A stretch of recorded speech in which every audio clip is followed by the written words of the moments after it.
Welcome to Clause 8, the #1 podcast on intellectual property, trusted by top in-house counsel, judges, and policymakers worldwide. Hosted by Eli Mazour, we bring you in-depth conversations with the personality shaping IP. Brought to you by TradeSpace, where ideas take flight.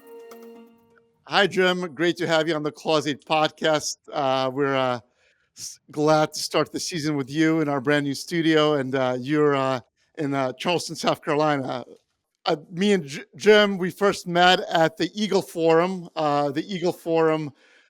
He's a patent policy advisor for our organization, and I'll let you tell more about it, but they host this bipartisan pro-patent event on Capitol Hill every year. And Jim kind of runs the show, and it's one of the best IP events, I think, in DC.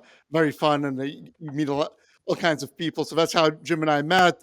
And I've got to talk to him a lot through the years about patent policy and all that. So I wanted to have him on. But then this year, he told me he wrote a book. As you can see, it's called To Invent is Divine, Creativity and Ownership. And love this cover. I'll let you tell more about it. But it kind of tells the story about this book and why he wrote it. But just to start out, in the beginning, God created the heavens and the earth. The act of creation implies God's ownership of that he has created. That is, creativity and ownership are interrelated. This interrelation of creativity and ownership is true for God, but also for human beings. So maybe we could start there. What can you tell us? You've been on Capitol Hill, you've advocated on IP policy issues. What made you write this book, and what is your message? Well, first, thank you for having me on Clause 8. It's been a great show to listen to, and now to be on it is a privilege, so I appreciate that so much. The thing is, this book was kind of started with a speech. As you said, I worked with Eagle Forum Education Legal Defense Fund on patent issues as their advisor, but then also the event that you mentioned, the annual event that focuses on patents in some way, shape, or form. And this year it was centered around the book. The book came about because of working with Eagle Forum Education. Their Texas leader and I got to talking at a leadership conference of the organization back in early 2019. And so she knew that we worked on patent issues and that that's what I do for them. And she was wondering why and why we were involved in that issue, as opposed to the many other issues they work on. And so I just discussed that. Yeah, and Jim, I think it helps to add, obviously, that the Eagle Forum I guess, it was started by Phyllis Schlafly or by her son. So I guess when it is a question that comes up, why is it one of the issues that I guess the Eagle Forum is focused on? So yeah. Phyllis Schlafly, she's famously the leader of the defeat of the Equal Rights Amendment. But on the other side of her life, she was raised by a man who was an inventor who got a patent. His patent was on his rotary engine. He worked on it during the Depression and ended up with a patent. And unfortunately, the timing was off given World War II starting up, but he wasn't able to commercialize it. However, he was proud of the patent, and that is an achievement in its own right. Phyllis watched him as she grew up as a girl. She observed her father working on that, trying to come up with something that was useful, novel, and not obvious. And so he did. And that impressed her. And then as she got to the Equal Rights Amendment fight, she used patents and inventors as the heroes. They said the best friend of women is inventors. They create labor-saving devices that improved our lives incredibly. So it's something that she led as a policy issue when she founded Eagle Forum Education Legal Defense Fund, and it was a policy group that engages on a bunch of conservative issues. But she's really, to my knowledge, the only or first conservative movement type leader to go in that issue direction. Yeah, I guess when I started reading this book, I expected you obviously to tell the story, which you shared with me about how innovation, that innovation is a good thing, that creativity, that IP rights is rooted in the Bible. I expected that. But one of the things that I guess one of my favorite parts of the book was your description of inventors and inventions. But you also do a little plug for patent attorneys. I liked at one point you were saying about, you were talking about how the founder of the Fairchild Semiconductor Company, in conversations with his patent attorney, helped figure out that wiring the many connections could be supplanted by printing a conductive metal on the oxide plane. And this is what kind of, on a single piece of silicon, and this is what led to the integrated circuit, and obviously all the computers we have today and all of that innovation. I guess, can you tell us, I mean, first of all, I love how you kind of, once you describe the invention, anybody can understand it, right?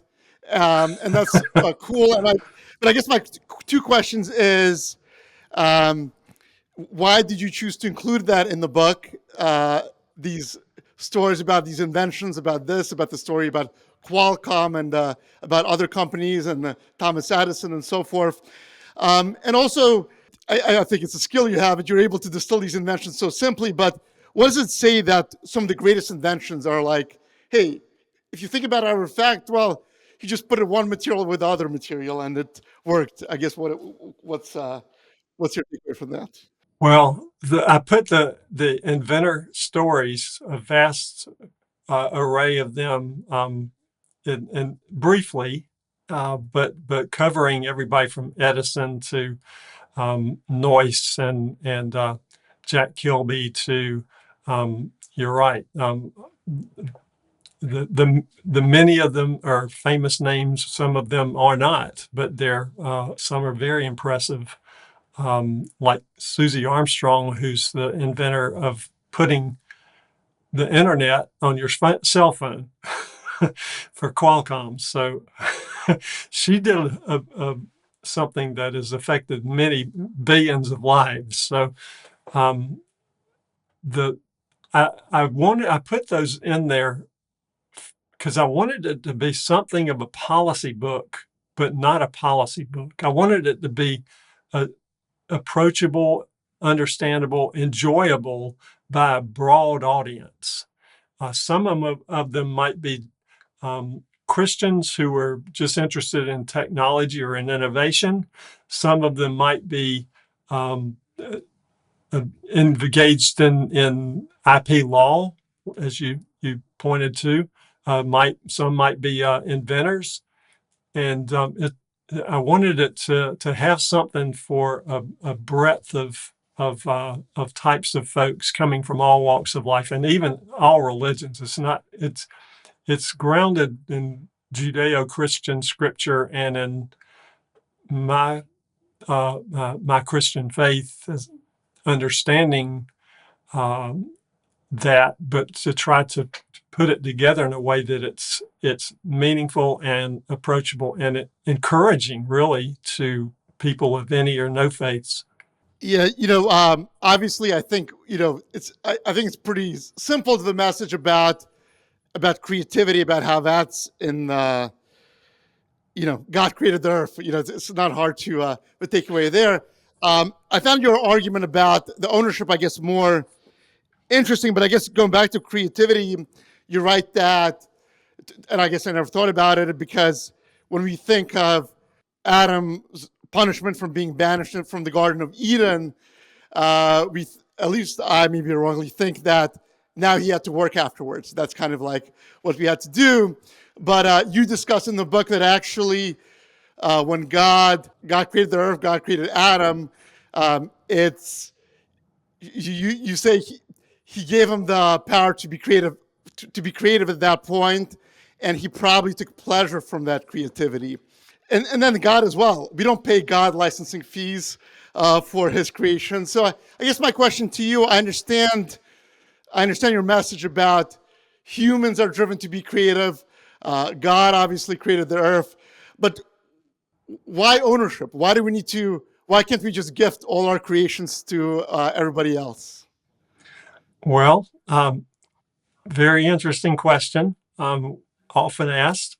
Those are two of the attributes God possesses, but there's also two of the attributes that He chose to share with human beings, which Scripture says is the creation that bears His image. Humans are made in God's image, and that's a tough, that's a very complex concept, but and nobody really knows exactly all that comprehends, but it is something that distinguishes human beings from other creatures. God, the more I looked at the words creativity or creation, those things throughout Scripture, from Genesis to Revelation, uh, and as well the terms for ownership, or in a couple of instances metaphors related to ownership. Um, those are from beginning to end of the book as well. It's of the scriptures. It's God's given us those too, and as it turns out, the creation mandate to Adam and Eve was to bear fruit and work and keep the garden to improve things. We're given those faculties to be able to do that, to be able to create and come up with a better way to address something, whether it's growing a tree or something else, or a fruit. But it's also the ownership part uh, is tantamount to what is necessary. You can have creativity, but if ownership is tentative, it's not really ownership. And what suffers is the bearing fruit, the working out, the result side of things. There will be less of innovation or creation or invention, and more uh, of trying to secure your ownership over something, whatever it is. And to me, it's all the more important that God set up that basically an equation: creativity plus ownership equals human flourishing. And as you pointed out, the fall changed things. Work was not as strenuous. I mean, it took your Adam's his strength and his mind and applying himself, and would rest well at night, whatever he did that day. But at the same time, he didn't have the things that cloud our minds and keep us awake at night. Things were more were different before the fall, and after the fall, things got worse. And that's every aspect of creation suffers from that fall. And so life got tougher. I think of the fact that I kind of doubt that in Eden, that whatever device or implement that Adam may have created, that it would degrade over time. But that certainly has changed. And so that means to me that the default setting for human beings is poverty. Everything we own is degrading, or it's at risk of being stolen or otherwise destroyed. So it's important to keep those two connected, creativity and ownership, if there's to be the mass flourishing that's possible. Yeah, I guess it reminds me, speaking of the policy debates, I guess it reminds me, I guess, of the conversation that's going on about how maybe the weakening of patent rights is encouraging trade secrets, which is not the sharing of your creativity. And I think your message is for creativity to flourish, there needs to be ownership. Otherwise, you know, it wouldn't facilitate that. I think you have another interesting juxtaposition of quotes in the book. You talk about how you cite King Solomon, who said that there's nothing new under the sun because God created everything and there's nothing new under the sun. And obviously there's a famous quote that patent attorneys know, which is anything under the sun that is made by man could be patentable. I'm curious, did you find any connections between these two quotes, or was it just a coincidence? And then, I guess, do you think the fact that God is the one who created everything, do you think that undermines in any way the case for, that everything should be patentable, I guess? Or, yeah. God did create everything, basically giving us our world, our environment, where we can survive and thrive. He gave us our abilities. He gave us many gifts. The thing is that we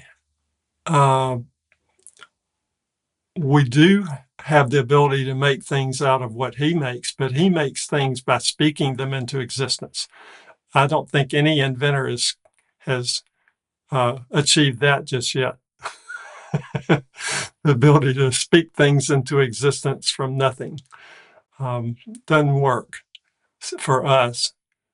So, yes, I intentionally use those two quotes involving anything under the sun, from Chakrabarty about anything under the sun is made by man is patentable. Yeah, And the patent eligibility case, Diamond versus Churkabadi, you're much better yeah, pronouncing than I am. but yeah, so I definitely put that right next to Solomon, the source of that phrase. Yeah, and I guess it goes to the key, I guess, maybe the discomfort that people have with patent rights is that, hey, they just took things that were out there obvious and just stuck them together. And now they claim nobody can do this, even though it was like sitting out there in the world. Do you appreciate that sentiment? And I guess, what do you think it maybe misses, I guess, from your view? Well, it reminds me of a quote that's in the book that I'm sure you'll recall, that Wilbur Wright was quoted after the creation successful 1903, and then a few iterations after that of the Wright brothers airplane. And he says that now that everybody knows what the right invention is, knows how it works, and has attached words to describe them, i.e., coming up with nomenclature, now everybody looks at it and says, oh, that's so simple. It's so, in hindsight, maybe so, but it wasn't on the front end, or else somebody would have figured that out way before the Wright brothers, because people had been working on human flight for ages. Yeah, it's that hindsight bias issue that I guess I don't know if it could be It ever solved. is. Yeah, obviously, there's the extent of it is there's debate about the Judeo-Christian roots of America, but I obviously, my podcast is named after the IP clause of the Constitution, so I found that part of your book quite interesting about how that came about. And you acknowledge, I guess, a part of that history, which kind of maybe sheds doubt about how invested the founders were in strong IP rights, and that Thomas Jefferson, who was, I guess, the first U.S. patent examiner, and Benjamin Franklin, they weren't a huge fan of IP rights. And it kind of reminded me, even though most of the people were at the time, and it kind of reminded me. I have this other book here by Pascal Attali. He's a once-time patent. He describes how, some of the same patent debates that we're having on now, whether there should be patent rights, the extent of them have been going on for centuries. But I guess when you look at that, when you look at, say, hey, how could Thomas Jefferson think that? What do you, I guess, what conclusions do you come to? And I guess, what does it make you think about the people today who might not share your views about patents and IP? Well, Jefferson is certainly a talented and brilliant forefather of our nation, and not to take anything away from him, but his perspective, at least with respect to created works, was different. He didn't regard it as a natural right. He differentiated between the types of property, and that's what modern libertarians, many do. There's a carve out, basically, of we're not going to consider or protect this kind of property because it's not going out into the wilderness where it's purely pristine, and improving that property and thereby appropriating or taking ownership of it by way of the improvement. But the language in the Constitution that was Madison's and Charles Pinckney's language is that it's new or useful, new or improved. I mean, and I don't see how you could get around that phrase, those terms, new and improved or new or improved, and think that this property is any less than actual property. It's the perfection, the putting into something tangible, that which was conceived in one person's mind. Yeah, you're right. I guess how in some ways it was unique to the United States, where maybe in Europe, patents were something that a king randomly decided to grant his friends. In America, it was grounded in the Constitution, and as you point out, the writers of the Constitution thought that it was important. Do you think they were? What do you think made them so, I guess, passionate about that? The Constitution's pretty short, and they said, we need to put that right in there. And do you think were you able to find out any information about maybe how their religious views informed that, or it was some other kind of what really drove them, I guess? Well, some of them were more religious than others, and some of them were more biblical. Well, all of them were biblically literate. It was a society at a time when 20 or 30 years before the Revolution, there was this tremendous couple of decades long Christian revival, and it went from north to south, all 13 colonies and even beyond, of like George Whitefield, Jonathan Edwards, the Tenets, and others showing up and preaching. And Franklin actually published and enjoyed listening to the sermons of Whitefield in particular. And this, this was a cultural phenomenon. It wasn't just a one church having a week of revival. This is months and years of sustained preaching by a growing body of itinerant preachers. And they were trying to spread the gospel of Christ, but then also it led to, it contributed to restoring kind of the Judeo-Christian center that had been like with some of the earlier, like the Pilgrims and other settlers. But now, a couple of centuries later comes the Great Awakening revival, and that founding generation who wrote the Constitution and Declaration, they're the ones who were affected by that. They were in a biblically literate, even for some of them, if it were simply form and manner, just going to attending church, but their hearts weren't in it for whatever reason, then still they were around it. And in many homes, the only or one of the few books that people had was a copy of the Bible. You then write about how we had a golden age of patents from the, I guess, from the early 1800s to 20th century, and then it kind of changed, and things didn't go so well. And now you're saying we're kind of repeating history. Can you talk about that?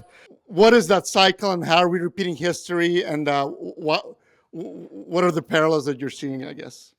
The first patent law, 1790, was too restrictive.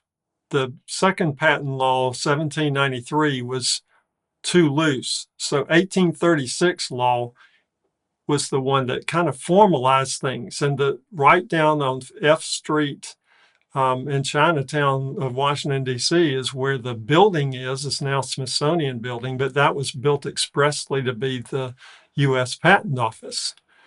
And it was for about 90 years. That's where the iconic inventors, Edison, Morse, and others did their patenting work. It was the housing of patent models, and it put those on display, and that was a popular place for the public to come in and check out the newest inventions, the models of the newest inventions. And you think about that, they didn't have iPods, they didn't have iPhones, they didn't have anything type distracting mechanisms. They actually knew who inventors were. Inventors at the time were really kind of household names, and kind of like we talk about some of the famous inventors today. That, like, I'm thinking inventors, using it a little bit more loosely, like those who were like Steve Jobs coming up with the iPhone, coming up with the Macintosh. Those, That's an interesting topic because the people we celebrate today, right? They're more celebrated, I guess, because they become I don't know. I guess maybe for their marketing genius, right, or for their that they become extraordinarily wealthy. Do you think the people appreciated the actual inventions back then more because they were kind of easier to understand? They could look at the model and see what it was actually doing. Do you think that has changed?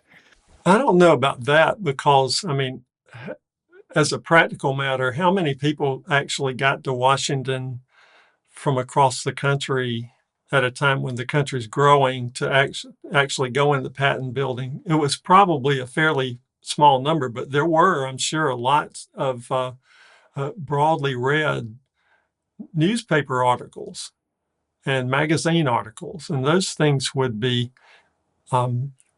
spreading the word about the latest inventions. So less the model and more the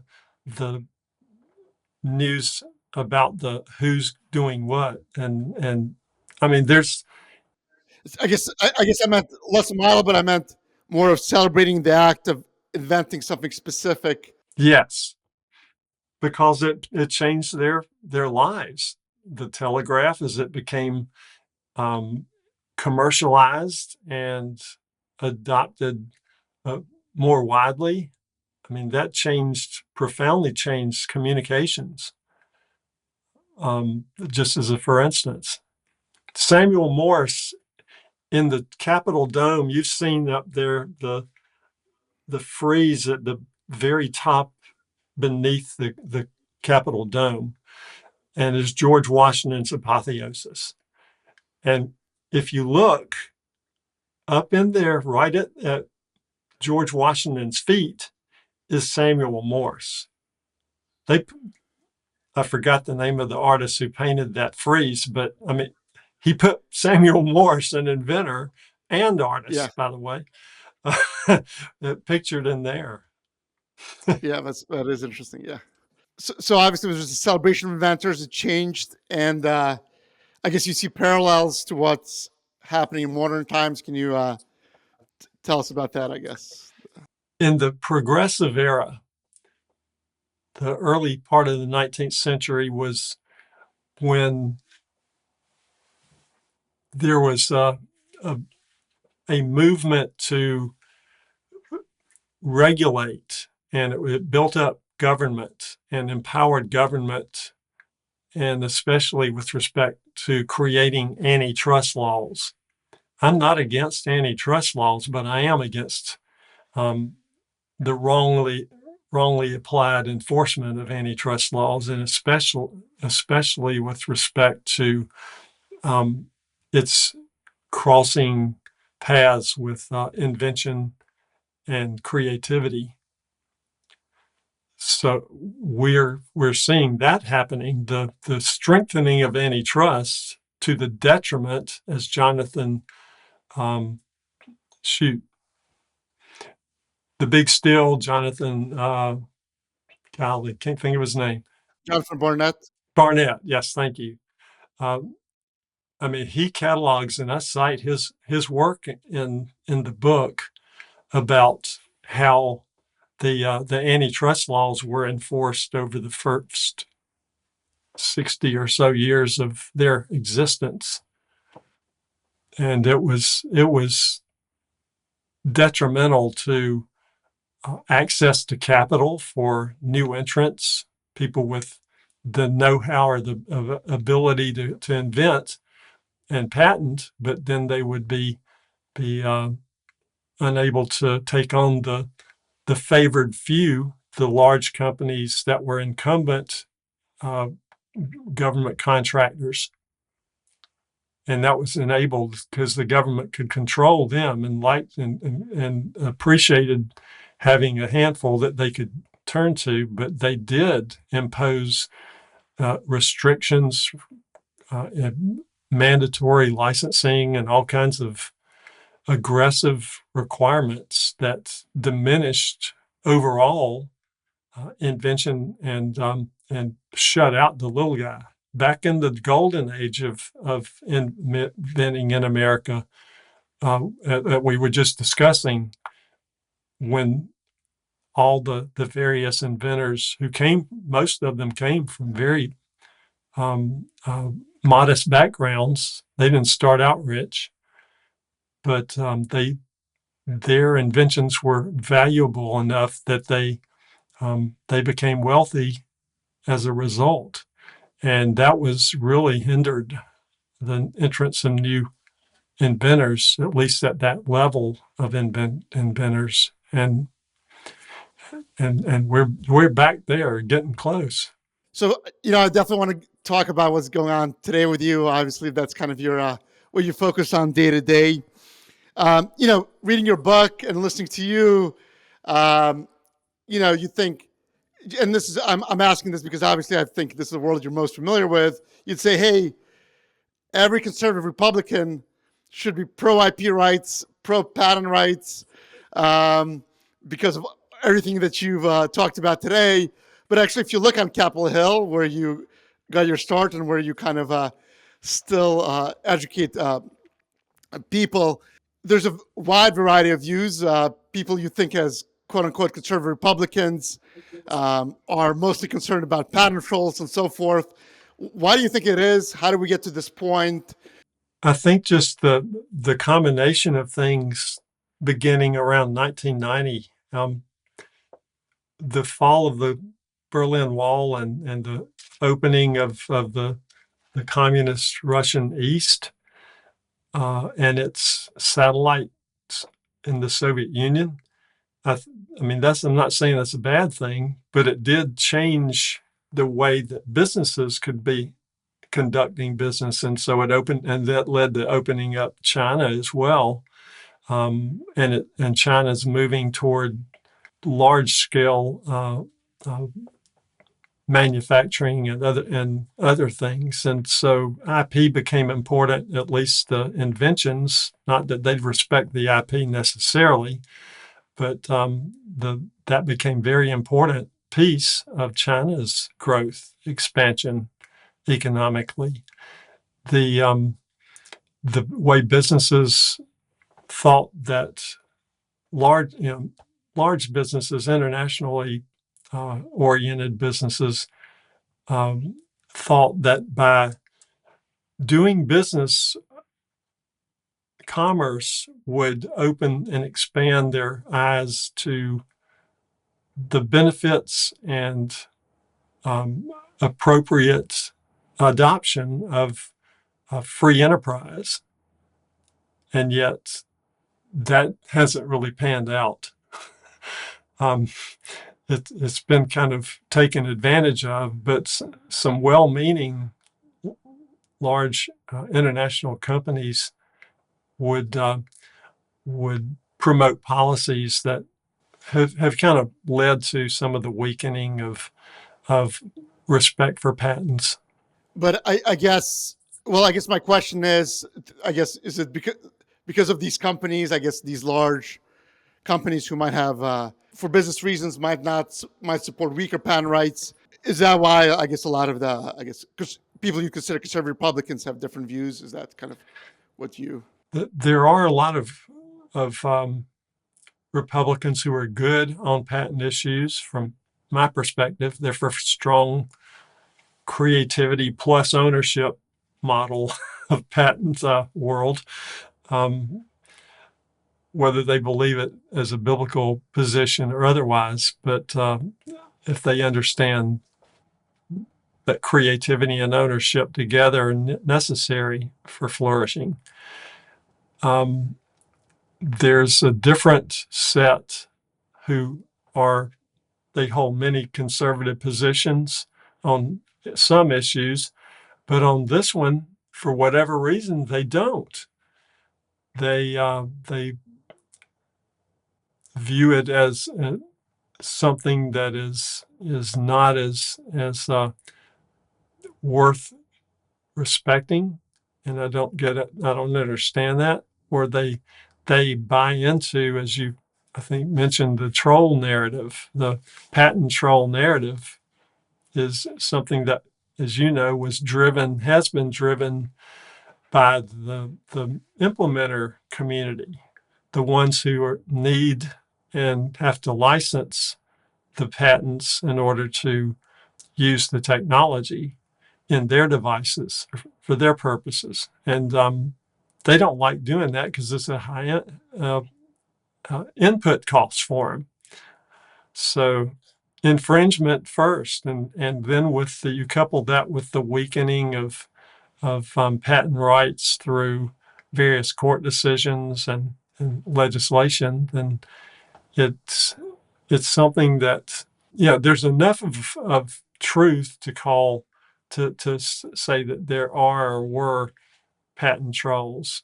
There's enough to it that you could say there were a number of weak patents. Their term, not mine.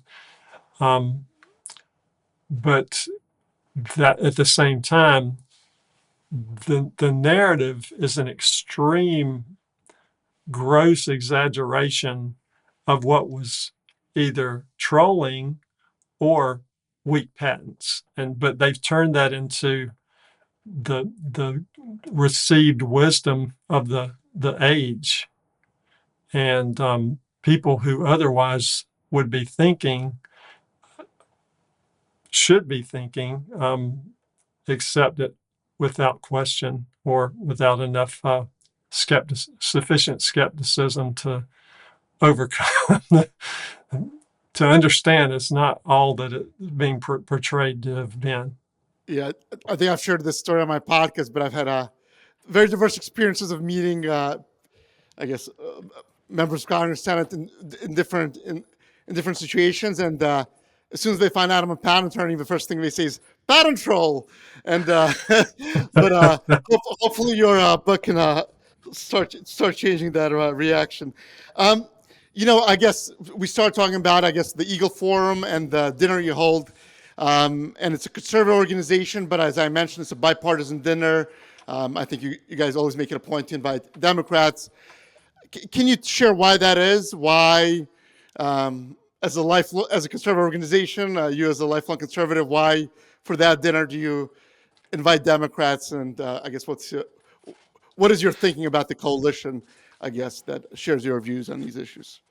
Well, there are two things. One is the fact that it was modeled by Phyllis Schlafly. Phyllis Schlafly was politically astute, and she understood and sophisticated enough to understand that a coalition in any legislative or policy fight, you got to have a majority. And not everybody's going to come from the same corner, right? But that doesn't matter. So we were fighting the America Invents Act before its adoption. And here's Phyllis Schlafly's people and other conservative movement types and those from various innovator side of the world, the inventor and pro-patent side, or trade associations and organizations that are patent dependent, and John Conyers was then the ranking member, I believe, of the House Judiciary Committee. His folks are right there, and we're working with him and Marcy Kaptur and others who are pro-patent, but they're liberal Democrats. But we're not talking about XYZ liberal or ABC conservative issues. We're talking about patents and this particular bill. So let's make common cause with whoever we can get on our side.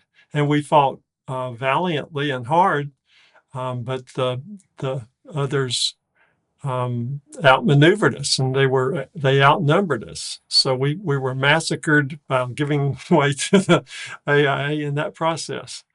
But she modeled working with whoever it was. They didn't have to be from her side of the philosophical aisle or whatever, or political aisle. And same with me. I came along at a time, first years in Washington during the Reagan years, and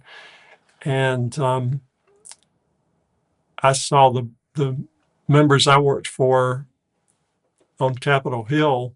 They modeled it for me too. We had our political fight, in the elections. Now we've got this group of people. Our job is to run the country, i.e. legislate. And there are some people elected to Congress these days who don't seem to know the job description is to actually legislate and oversight and appropriate and doing fundamental basic things. And so that is something that I want to do, is to model how you can and should be in most instances. Sometimes it's going to be purely partisan division, but that shouldn't be the norm for all issues. And thankfully, patents and invention right now are still pretty bipartisan. And I'm proud to work on that issue for that reason. And you mentioned the AIA. Obviously, that didn't go your way, but now there's some legislative efforts, I guess, to maybe fix some of the issues with the AIA and some of the other problems that you talk about in your book with regards to injunctions and patent eligibility, various legislative, legislative proposals and draft bills and so forth.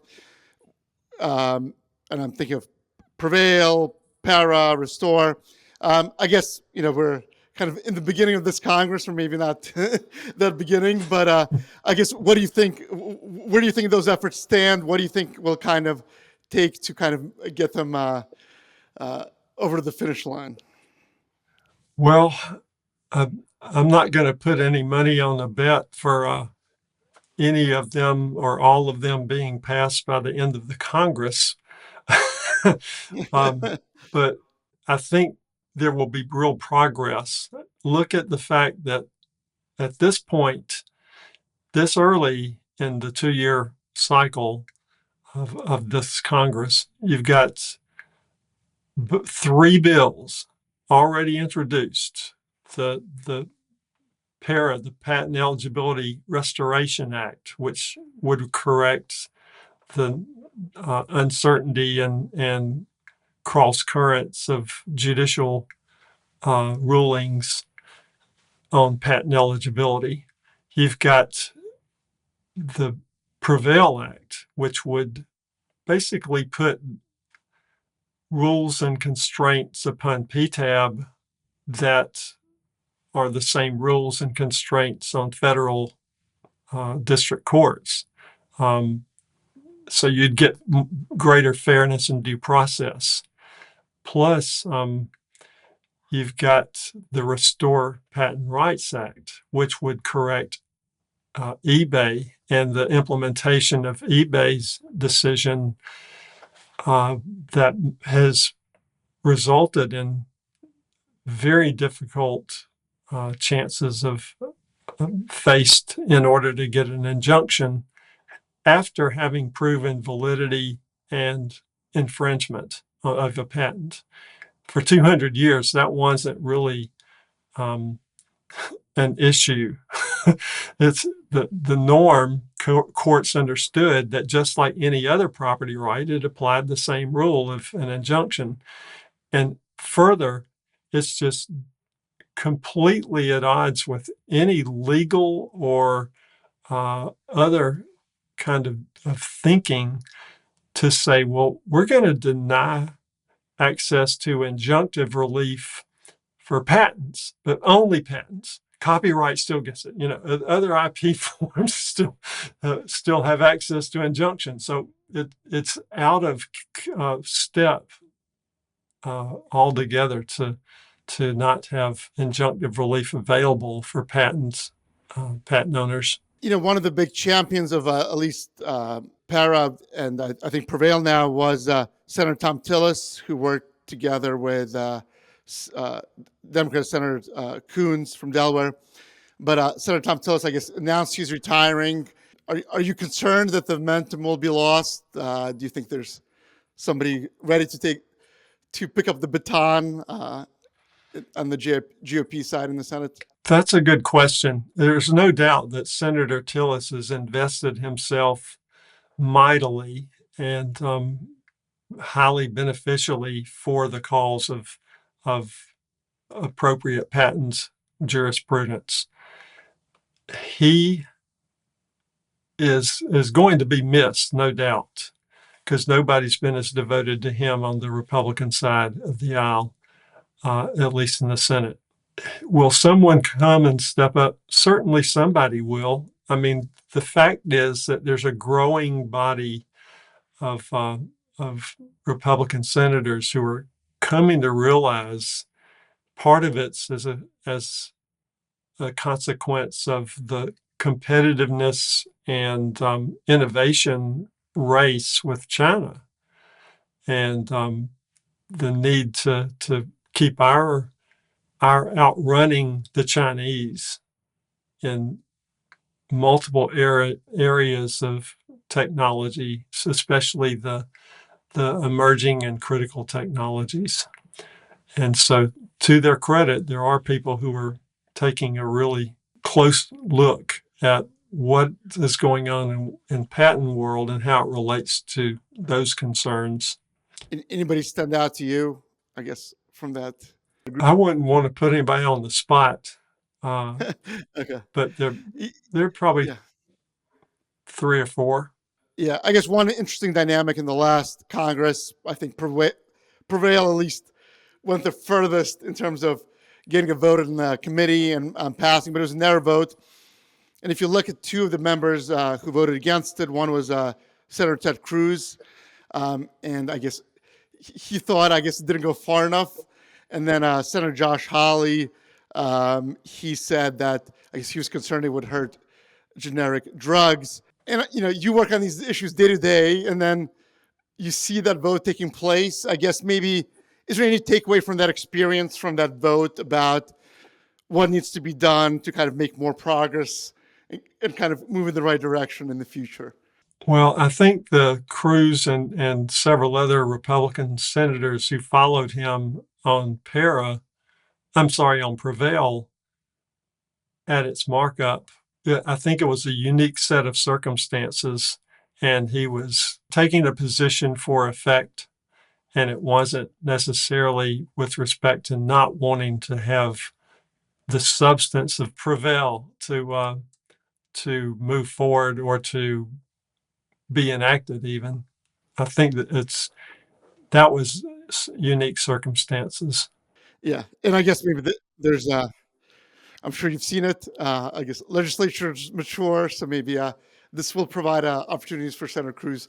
I know we're kind of coming up on time, but I can't help kind of ask you about one of the biggest stories, obviously happening in the patent policy and IP world, and that's Coke Morgan Stewart leading the U.S. Patent Office and all the changes that she's made there. Any thoughts about that? I guess. And I guess how the administration is doing as a whole on patent policy issues. Well, Coke Stewart, as the acting director of PTO, has done a terrific job. She stepped right in.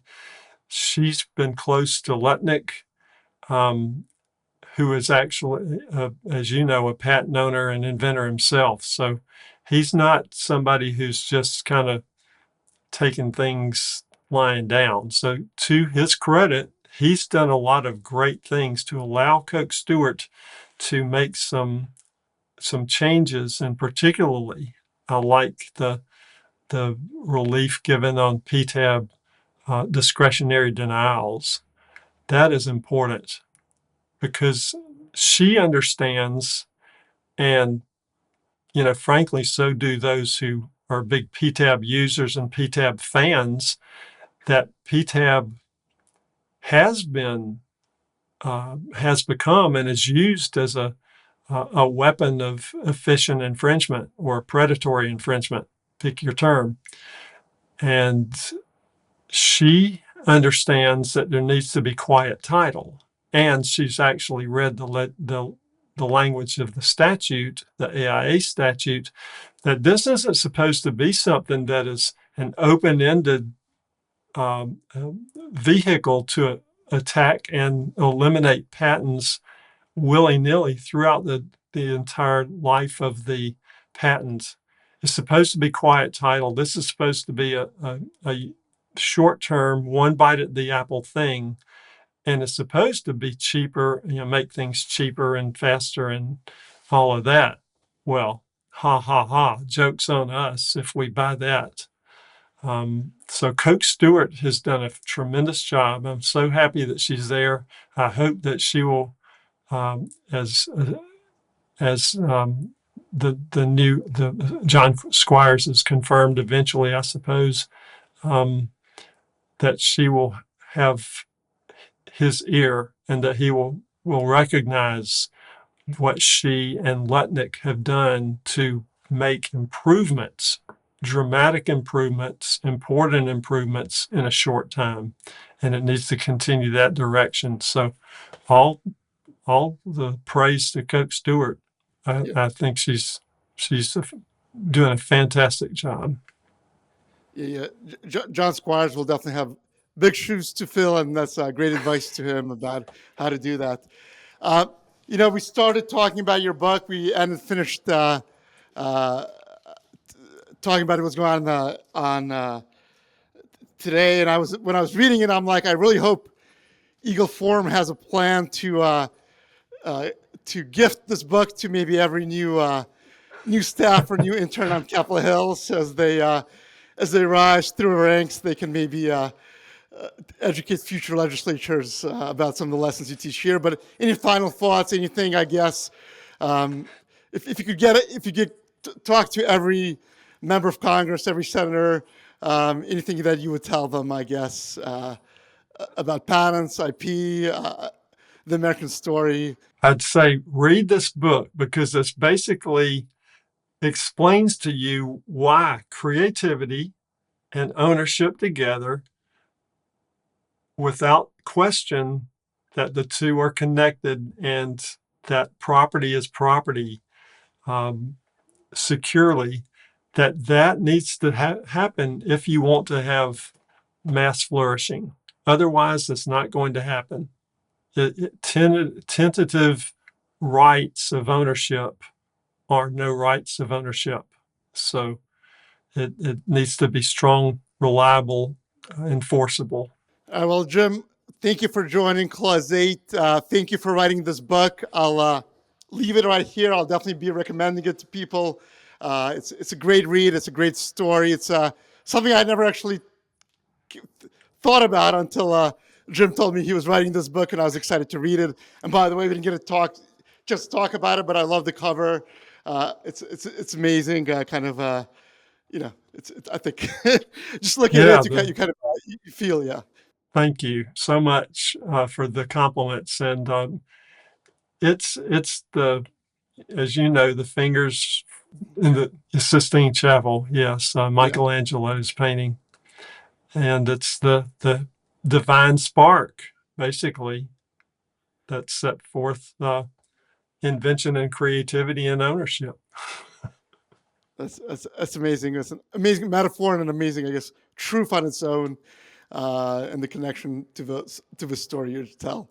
So, Jim, thanks again. Thanks again for joining Clause 8, and I look forward to more conversations with you in the future, and I look forward to the next Eagle Forum event and seeing all you all do there. Thank you, Eli. Great to be with you.